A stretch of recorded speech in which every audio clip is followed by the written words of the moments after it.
Zıllar nesi cemaat? Soruş. Zının öz manası neme? Örtgülli bayttığı. Örtgülü manası var.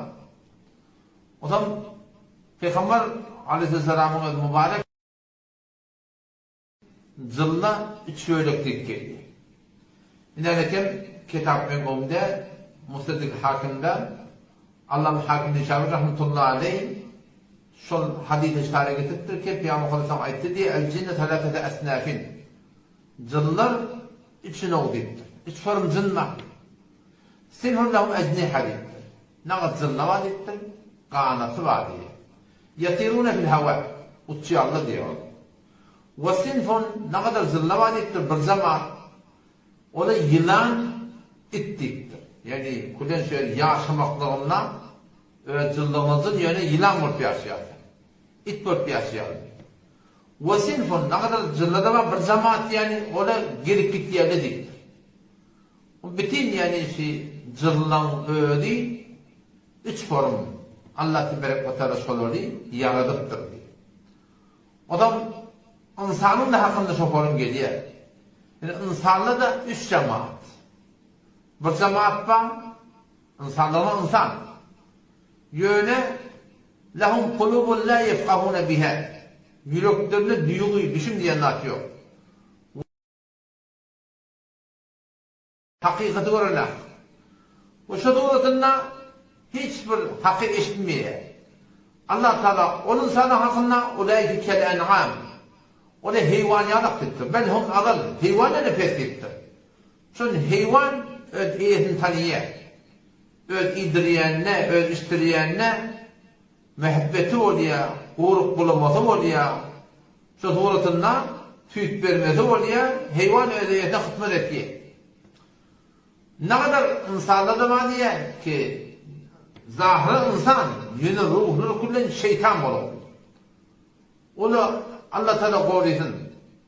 Ola şeyde bir gumrah cemaat Kur'an'ın Sure-i A'raf'ta şunun hakkında geliyor.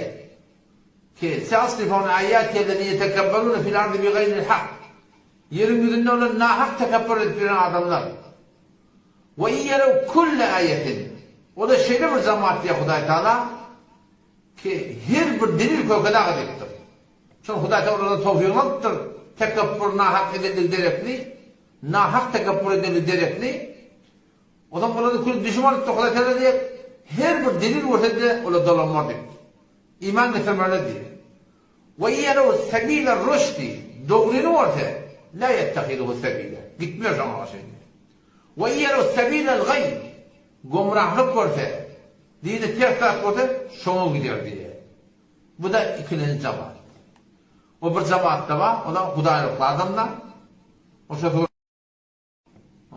yürekten imanına vurup İslam'a vurup Huday Teala'nın aydınlığı olarak olacak olur. Onu doğrulaşıp verin adını. Şudaylan sözün kıyıklatı cıllar pedonlar üç cemaat var. Ne kadarlarının kanatı var uçuya, ne kadarları it, yılan bulup ayrılıp yerler. O ne kadarları da şuradan geri gitti yerler. O şuduratında insanlar da ki ne kadarları heyvaniyalak bila nispet. Ne kadarları zahiren insan, kullen ruhları, kullen şeytani olur. Doğruya gitmeyenler o ne kadar hudaylıklı başardığına göre Allah Teala bilen Peygamberine göre olacak kadar insanlar. O da şu orada yine de şu Tevrat kaptanından bir soru dedi.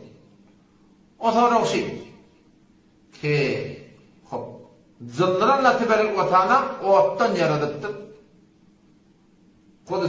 Kur'an'ın ayeti da onun soru şey zıllı o adam uçsundan yaradılan olsa o zıllı da mükellef bir diyalak. Ola da iman getirmeli, ola da namaz okuymalı. Ola şeriat İslam'a uğrak olmalı. Geçen ki Peygamber'in vatanı şolara uğrak olmamıştık. Bir şeriatta da bizim Peygamber'e uğrak olmalı. O attan yaradılan olsa o ne yapalım o da yanmalar, o da yetip olacak iş yok diyen bir şüpheni ortaya koyuyorlar. Dikkat Müslümanlar onun o da zının başta yaratılmaklığının asli mahiyeti şu o adı uskunu. Ama şu at ya Peygamber'e ait da kanatı var idi. Bu at ol attı.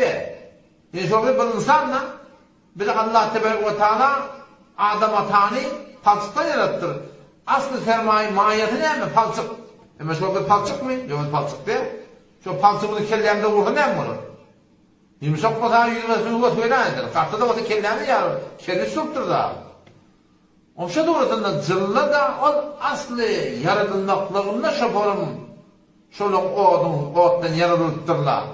Ama bu yok, onu da önerken Peygamber'in hadisine göre uçyanları var, yılanı var, itçiyanı var, iti var, şu doğrudan gelip gittiyenleri var. Orada da şuun yani bir cisim var, cisim. İnsanla beşermek boşuyarak orada toyluk var diye. Orada bizim yani fark ettiği yöne olan aslında anlatı o, bizim verdiğimiz var, anlayımız palçık, biz şuun palçık diye bir et bol olayım, etten bol olayım, diğerde anlayaz. Orada satırını oğattan bulamıyor, bu kun oğattan, orada erkek kun oğada bir satırından, oğada Huday hakikaten imansızları, münafıkları yanacak olan. Elbette münafıkları bilmegen de cin cemaatın diye, galiben tefsiri Tebin-i Furkan'da okudum. Molan Sebayi Rahmetullah'ın kitabında tefsirinde zilla münafık yok diyordu. Ya Müslüman diye ya kafir diyor.